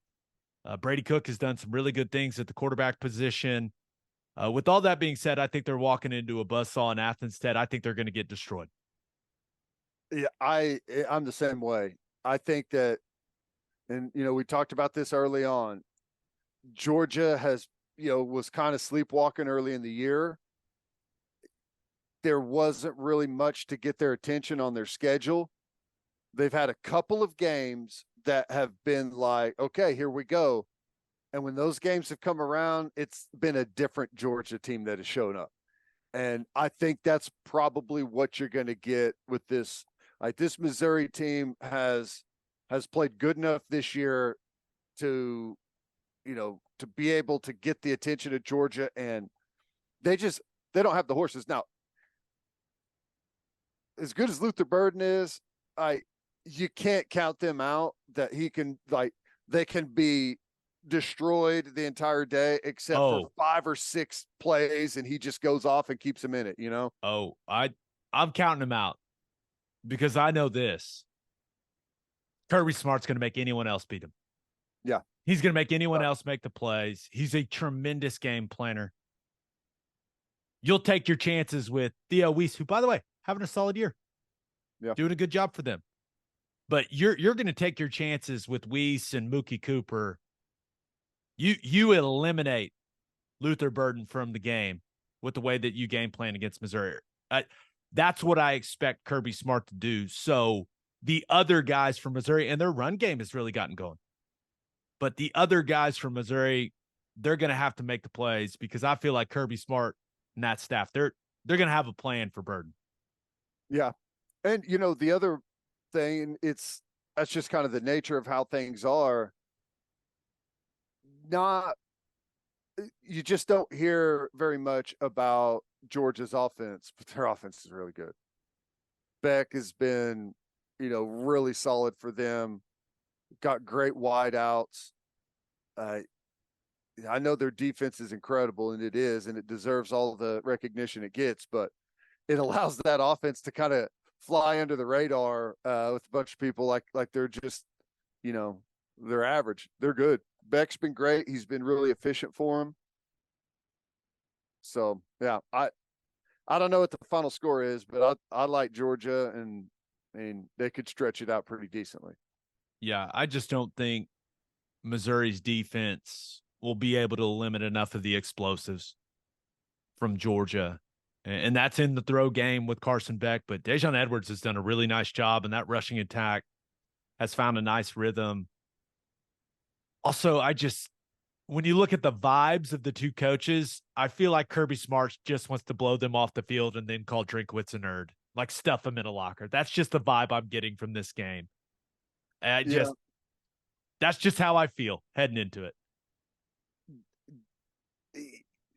Drinkwitz, in a weird way, he's like the annoying little brother. So I don't know. There's something about the way that he handles it that I could see it getting under some people's skin.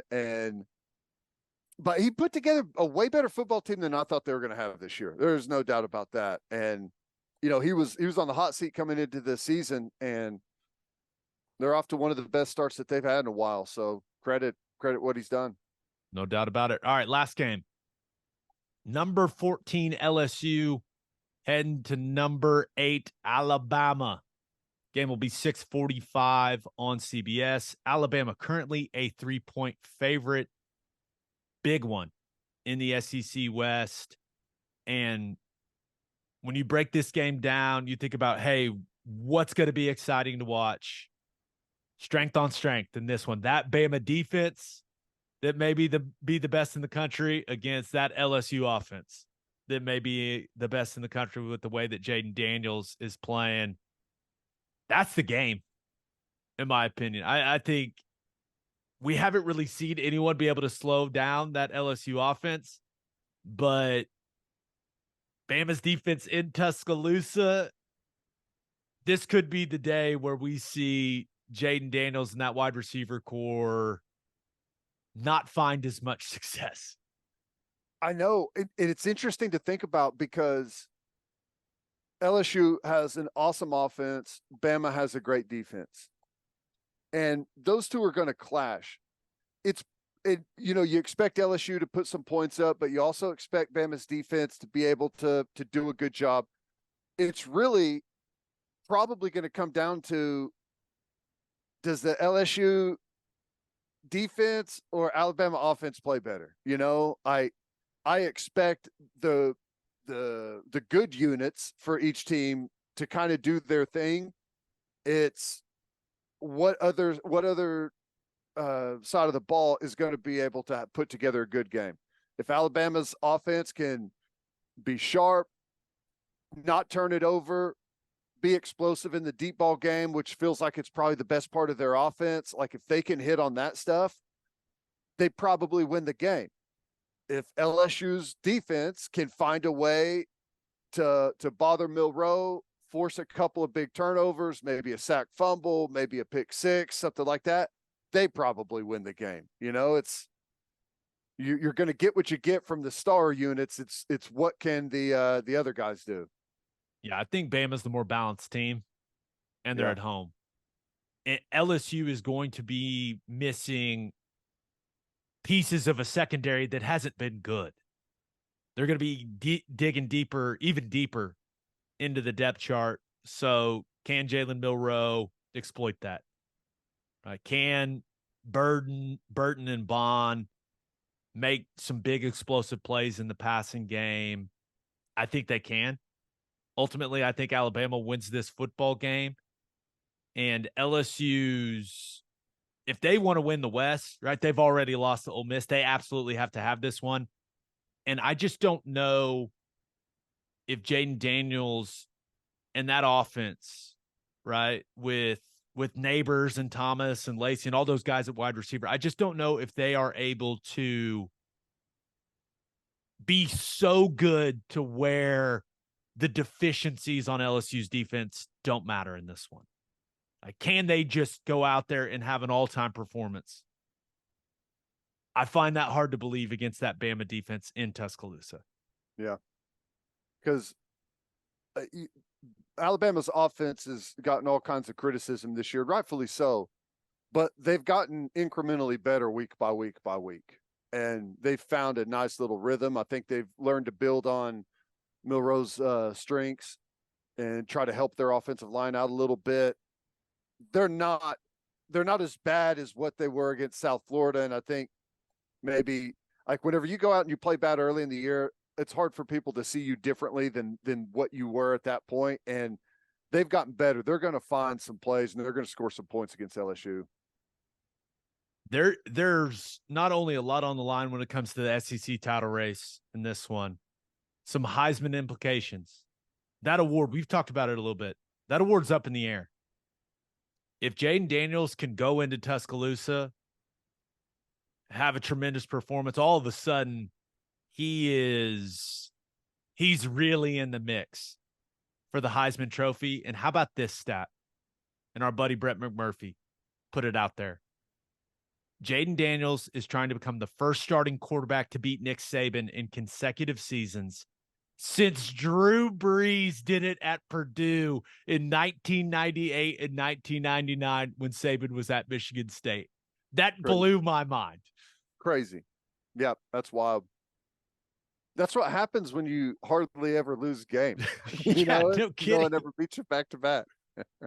So we'll see if Jaden Daniels is in fact that dude. We'll see.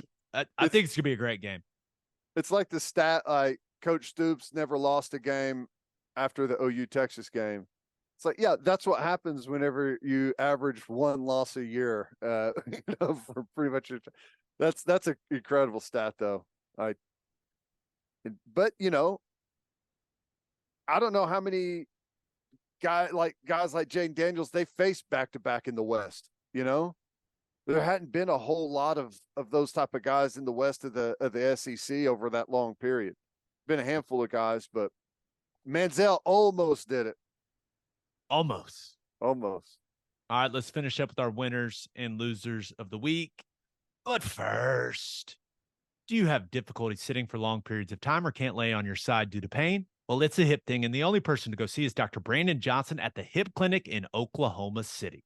No matter your age, the Hip Clinic has the experience and knowledge to help ease your hip pain and preserve your hip joint.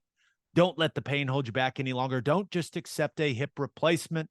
Call the Hip Clinic today at 844-KEEP-HIP or visit thehipclinicokc.com. Bishop McGuinness Catholic High School represents a tradition of educational excellence in Oklahoma City. Grounded in a faith-based education, Bishop McGuinness offers a college prep curriculum that includes 22 AP courses, participation in OSSAA athletics, and numerous clubs and organizations for students to join and grow. If you want to provide the best possible educational and spiritual development for your children, contact Bishop McGuinness Catholic High School or visit bmchs.org. Financial aid is available. As always, Ted, kick us off. Who do you have as your winner of the week? I went with Dabo Swinney. Now, I don't necessarily like everything that he said in that long rant. I'm not all on board with it, but I love that he takes phone calls on his coach's show. He's a winner for that. I love that he let a guy ask what felt like a 15-minute question and let him get the whole thing out without ever interrupting him.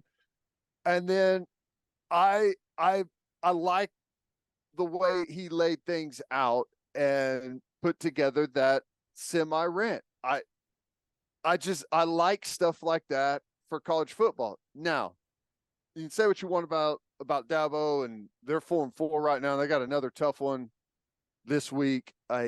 Things are not going well there, and I don't know what the future holds for them. And he is he's I don't know if he's dug himself a hole recently, but he's said some questionable things about the fans and the fan base, and and he kind of gets into some of that in this rant. But I just liked the whole thing, right? that he did it, and I thought it was funny in his press conference yesterday when he asked the crowd what they're gonna dress up as for Halloween, and one of the guys said, "What was the guy's name? Tyler from Like Spartanburg or something like that. Tyler from Spartanburg." That's pretty funny. That is,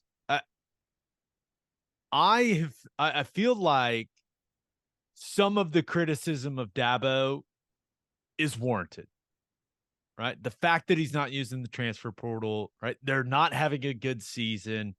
That fan base has become very, very used to them being an elite program. But,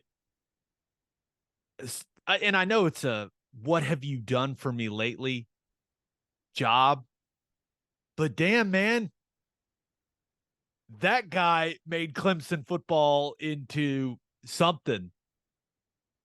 And they were bad last year, and they won 11 games, right? Or 10 Yeah. 11. Yeah. So he undoubtedly needs to embrace this new version of college football. But this is something I was thinking about, Ted. Dabo Swinney, he doesn't take guys in the portal, right? So is it really that bad that the number one criticism you can have for him is that he doesn't bring in a bunch of players to replace the guys that he recruits? I feel like some people can ride with that. And I have a lot of respect for him that he goes about it that way. Now, is it the best way to win football games? No. Because you don't have a 100% hit rate in recruiting. Recruiting high school kids is hard. Mm-hmm. Developing them is hard. But if the worst thing you can say about a guy is, hey, he doesn't bring in enough guys to replace all of these recruits, he developed relationships and learned and got to know their families and all that stuff, then, I mean, is it really that bad? No. Well, and the other thing is, what we've seen from Alabama has really skewed what people think of what good teams do. It almost is always wave-like. You come in, you recruit hard, you go out, you develop this culture and this chemistry, and you have a rise up and you accomplish something good. And then you spend a couple years there, and then as those initial guys find their way out of the program, graduate, go to the draft, you take a little bit of a dip. You got to kind of reinvent yourself, and then you get another core group that comes in, and you climb back up, and it's just kind of, now some people's peaks and valleys are, the valleys are a little bit deeper and the peaks are further apart, but that's usually how it goes with good football teams. Alabama's the only one we've seen that's kept it here for an extended time. Now, Georgia's been good. They're stretching theirs out quite a bit now, but I still expect at some point Georgia's going to take a dip, and then they're going to have to find a way to reinvent themselves and come back up. There's going to be coaches that are hired away. There's going to be transfer guys off the rosters. They've had some off the field stuff that started to pop up. So that's just kind of the natural flow of it. And Clemson's going through one right now. Yeah. Ohio State's the other program that has really just kept it. Yeah, that's true. Pretty in Oklahoma. But last year happened. It did. But the only other thing I have to say is I can't believe Dabo let that guy go that long. That was incredible. I know. That's what I'm saying. It's like, you think he was just sitting there going, hey, my man's on a roll. Let's let him finish. Well, you could hear him grunting and groaning a couple of times in there in the background and going, but that was good. That was good. All right. Who do you have as your loser of the week? I had to go with the NFL. Now, don't get me wrong. I understand what the NFL's doing. They want to expand the brand, right? They want to go worldwide. That's just how it goes. Germany actually has a really good football market. They love football over there. When they had NFL Europe, Germany embraced it big time. Sell out. Multiple cities there had teams, and they absolutely loved it. And I think they kept playing professional football afterwards, and maybe they still do on a small scale. But Miami and Kansas City in Germany, this is like the premier matchup of the league right now. And it's at 8:30 in the morning. I don't like this. Send the average teams over there. Send the bottom dwellers over there. If you want to give Germany and Europe a taste of NFL, that's fine. But not the two premier AFC football teams that everyone's dying to see the matchup. I hate it. I completely agree. Now, we knew this was coming. And you and we thought both of these teams. Yeah. We thought both these teams were going to be good this season. But now that it's here, that is a game that you wish was in a standalone spot. And I guess technically it is. It's not going to rate good because people are going to forget about it. Like people are going to be at church. People are going to be running errands. People are going to be at breakfast. I'll watch it, but it's a massive game in the AFC playoff picture as well. And you just wish that there weren't so many variables. You just wish it was a normal setup for these two teams. That's just where I'm at with it. You have to talk about the travel. I know the Dolphins went over early. The Chiefs are going over late. That'll be a talking point. Who adjusted, all that stuff. I wish all of that wasn't surrounding this game. I'm with you. Yeah.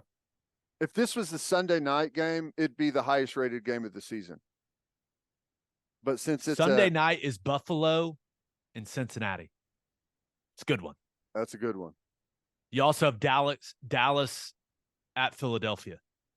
That's the 3:25 game on Fox. We've got some heavy hitting football games in the National Football League this week. It's going to be fun. Good. It's good. Just keep your big games within the borders of your own country. That's all I ask. That's it. It's fair. It's fair. All right, let's finish up with my winner and loser. But first, elevate your tailgate with Chapel Supply and Equipment in Oklahoma City. Chapel Supply and Equipment has generators and inverters on hand that'll give you all the power you need so you can take your tailgate to the next level. They also got top of the line heaters to keep you warm during those cold tailgates later in the season. They're Oklahoma owned and operated. Elevate your tailgate by calling 405-495-1722 or visit chapelsupply.com. That's CHAPPELL supply.com. And First Fidelity Bank knows how to keep fans like you happy with more than 50 awards in the last 5 years, including Forbes Best in State Bank, the Oklahoman's Community Choice Awards, and the Journal Records Reader Rankings. It's clear that they are Oklahoma's #1 pick for quality banking. And you can find that level of outstanding service in everything FFB offers. Open an account at an award-winning bank today at ffb.com. First Fidelity Bank, we go where you go. Head to opolisclothing.com for our podcast merchandise and the best OU gear out there. That's OPOLIS clothing.com. Use promo code TED, TED, for 10% off. That's opolisclothing.com. Use promo code TED for 10% off. Buttery soft and 10% off. For my winner of the week, thought about going with the Las Vegas Raiders. Fired Josh McDaniels, fired the GM, full reset there in Vegas, and they're the first ones to do it. So they get a head start on the process. Congratulations, I think. They're going to trade Devontae Adams? He certainly wants them to, but the deadline's passed. They didn't trade him. Oh, is that right? Okay, yeah. That's right. So, hey, congratulations to Devontae Adams. I think Brian Flores, right? He's the Vikings defense coordinator. That name's going to be in the mix, but he's from the Belichick tree. They just had McDaniels that didn't go well. I don't know about that. Dan Quinn is a name I've seen mentioned quite a few times. The guy I would go after, he's never been a head coach. I don't really care. Ben Johnson, the offense coordinator in Detroit, younger guy. His offense is awesome. Mm-hmm. I would imagine at the very least they interview him. Yeah. So we'll see. But exciting times for Raiders fans, I think. A new era, a new rebuild. You got to love the new rebuild. Yeah. But my winner of the week, the Texas Rangers. I just wanted to watch a dramatic World Series finish once I put my kids to bed after Halloween. And the Rangers were having none of it. 5 runs in the second, 5 runs in the third. Marcus Semien, he triples, he homers. Corey Seager homers again. 10-0 after 3 innings. And it was a wrap. Now, that first baseman for the Diamondbacks, he probably feels pretty bad about that error. But ultimately, the Diamondbacks, they had a big 8th inning, so it looked respectable. Final was 11-7. But that thing was over quick. And the Rangers are now 1 win away, Ted, from the first World Series championship in franchise history. Knocking on the door. Crazy. It's I'm the same as you. I've got no dog in the fight. I just want to see some drama. So I waited and waited. I watched the whole thing. But credit to Rangers, man. They're on a roll and got through their bullpen game. And let's see what happens. See if they go win the whole thing. By the time some people listen to this, they may have already finished the job. We'll see. Sure. Right. Hey, Scherzer and Garcia out the rest of the way. That's not insignificant, but according to ESPN stats and info, 42 of 49 teams that have led 3-1 have gone on to win the World Series. So stats are on the Rangers' side in this situation. It's insane, man. They are 10-0 on the road this postseason. 10-0 on the road. I don't know how you quantify that or how you predict it or say that you're better on the road. That's a wild stat, man. Impressive. The only other wild stat I've got for you, they showed a graphic late in the broadcast comparing Corey Seager to Mr. October, Reggie Jackson. Both played up to this point 77 postseason games. Mr. October, 18 home runs and 48 RBI. Seager, 19 home runs and 48 RBI. I mean, damn. Crazy. Yep, that's crazy. So, and Seager has a chance to join a very, very short list of 2-time World Series MVPs, and he's in a great position to do it. So we'll see, but good time to be a Texas Rangers fan. I know. It's exciting for them. That was at 2011 or 2012 where they were just so close. It looked like they were the champagne had already been popped, and the Cardinals came back on them. I'm not wishing that on anyone. I'm just saying they've been close. We'll see if they pull it off. I will say, a lot of people are Texas Rangers fans that have never mentioned the Texas Rangers before this run, which is how it works. I understand that. But a lot of Texas Rangers baseball content on my timeline that I've never seen before. Everyone's now doing their podcast and television hits, and they've got their Rangers ball cap on and never had it on before. Yeah. Funny how that works. I'm a simple guy. OU football, Oklahoma City Thunder basketball. That's all I need. That's all I got. I don't try to pretend I'm anything other than that. It's who I am. Okay. But congratulations to the new and old Texas Rangers fans. Looks like you guys are going to have a World Series title to celebrate. My loser of the week. Thought about going with the Rose Bowl. First of all, never been to a more underwhelming venue than when we went there in 2019.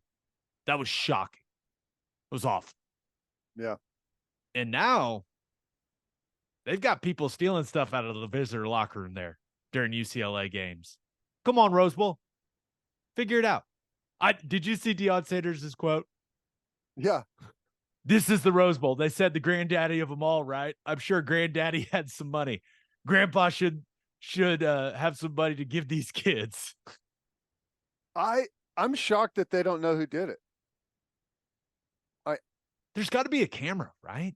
How can you get into and I don't know. I saw at least somewhere that they said that maybe it happened to UCLA's team also on the same day. But I haven't seen anything else on that. How do you get in there without being seen, without being on camera, without having to, log in? Feels like Inside it should be job. pretty easy to figure it out, but yeah. I don't know, but it was a great reminder for people.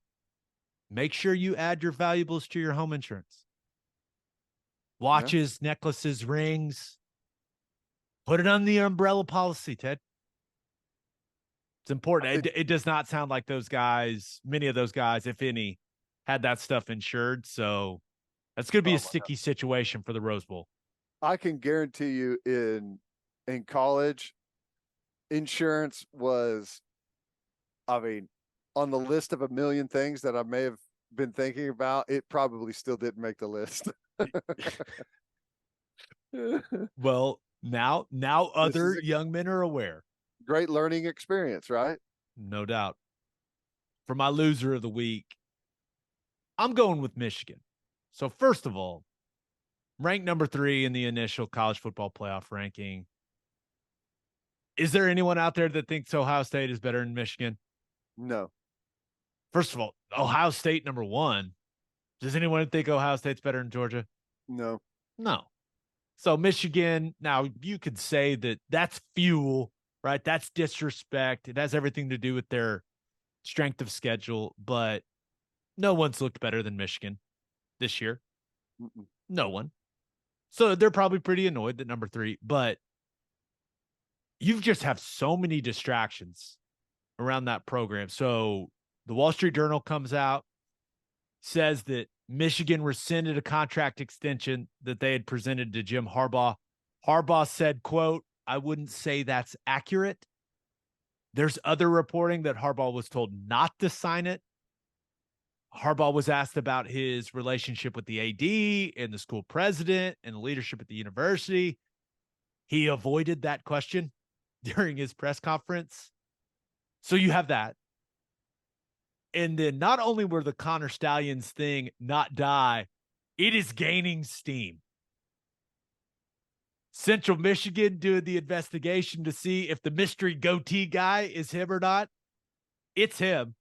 Did you see what Jim McElwain came out and said? I didn't. I saw he had a statement, but I didn't see what he said. He said, we're looking into sign. He called him sign stealer guy. But no one from Central Michigan has come out and said, no, that's so-and-so. So it's definitely Stallions. I mean, if it wasn't, someone would have said, oh, no, that's Steve. Yeah. That hasn't happened. Why is he acting like he doesn't know who he is whenever he's standing on his sideline? And they work together at Michigan. Yeah. I don't understand that. He's like mystery sign stealer guy, as if he doesn't know who he is, and as if he doesn't know that he showed up on his sideline. You don't just walk down there on the sideline without a pass. I mean, I get you can do it. I guess maybe there's a chance that he was able to talk to someone and get a sideline pass without the head coach knowing, but I doubt He's it. wearing team issued Central Michigan gear. I know. That's why I'm confused. Why he didn't just say, yeah, that's him, or didn't say anything at all. Were the sunglasses spy sunglasses? I don't know. That game kicked off at night, by the They way. made a So, pretty compelling case with what I saw. I mean, little you were blue light there in the corner. sunglasses in a night game. Yeah, I would say so. You Good you chance. factor in that multiple guys on the Central Michigan staff have worked at Michigan over the last several years.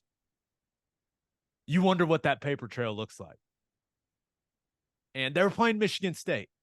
So it all adds up. Now, I guess the only positive for Michigan is Boo Corrigan came out and said, hey, that's an NCAA issue, not a college football playoff issue. So if you're a Michigan fan, if you're a Michigan player, coach, you're probably feeling like that's a win.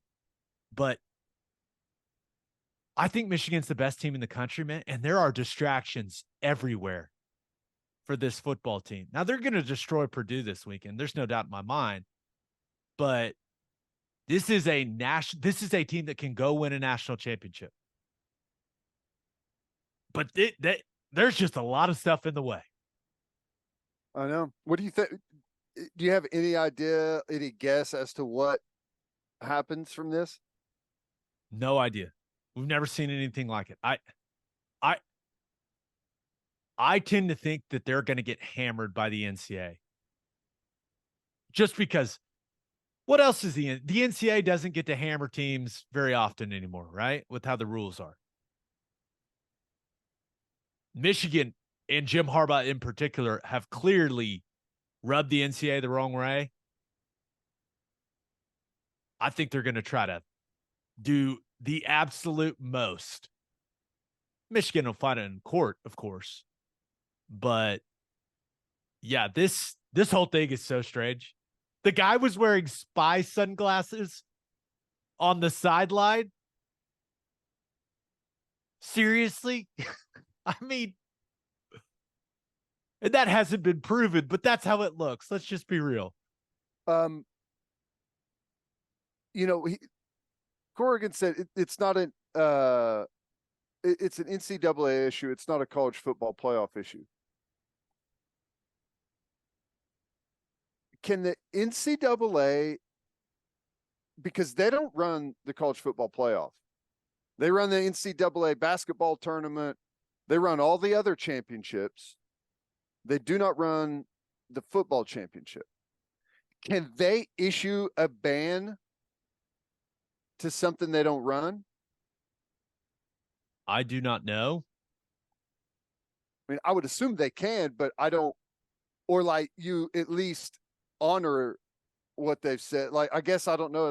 I'd never even thought of that before. Is the easiest thing when you talk about this entire situation, is the easiest thing, or maybe the cleanest thing for this football season with the way that we remember it, is that Michigan loses a couple games and we don't have to worry about it? Because it's going to be, and they're a really good football team. It's going to be so annoying to be talking about the college football playoff. It's that time of the year when you're supposed to be celebrating the sport the most. And we're going to have to talk about this constantly. It's going to be so annoying. I don't want it to. I think I'm to the point where I want Michigan to lose some football games so I don't have to deal with it. Yeah. I don't know if that's fair to those players. I don't, but that's just where I'm at with it. I don't want this hanging over the national championship game. I know. The other thing, I guess, is Harbaugh suspended for it. Because here's the thing, and the players are going to be punished for this. And it's not their doing. They didn't have anything to do with it. I don't know. I don't know what you do. Which annoying. I still am, I think it's not nothing, but I think it's just very telling that everyone knew about it. All the Big Ten schools knew about it. They used to make fun of it, knew that he was there at the games, stealing signs. TCU knew about it, used it against him. Everyone's known about their sign stealing operation, but nobody ever said anything. It was a third party law firm that brought everything out. Or Ohio State, I mean, that's private third party. But you know what I'm saying? Like, to me, that's telling, because I don't know how deep people take their sign stealing, but it's something that's been around college football forever. This is nothing new. This has happened in college football forever. So, and I'm not suggesting that it's right. This one has become public because the law firm put all their ducks in a row and everything and put it all out there at the same time. And obviously it's a big story because of Michigan's the best team in the country. I just go to headsets. Agreed. Just go to headsets. Just go to headsets. We don't have to worry about it. Should have done it a long time ago. And I don't want to hear any talk about, well, we're worried about the cost. The cost? I mean, Kansas, who's been the worst football team for the last however long, is about to build a $300 million football operation. You think headsets? They have headsets in the XFL. You think they're just like, that's stupid? Just do the headsets. Be done with it. Agreed. Birthday shout outs. Happy second birthday to William Wayne Eden. Happy 13th birthday to Brayson Burke. Happy 19th birthday to Michaela Bennett. Happy 56th birthday to Susie Lebovich. Lebovich.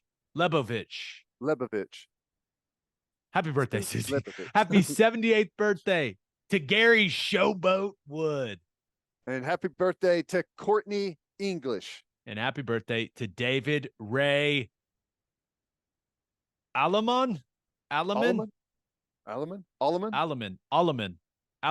tried, David. I tried, man. On that note, episode 367 in the books. We'll have a new podcast that'll drop Sunday. Just a reminder, you can hear Teddy from 3 to 6 on the Ref. You can hear me from 2 to 5 on Sirius XM Big 12 Radio, channel 375. Hope you all have a great rest of your week. Have an awesome weekend. Enjoy the games. And until next time, we appreciate y'all for listening. Do what you always do, Oklahoma. Take care of each other.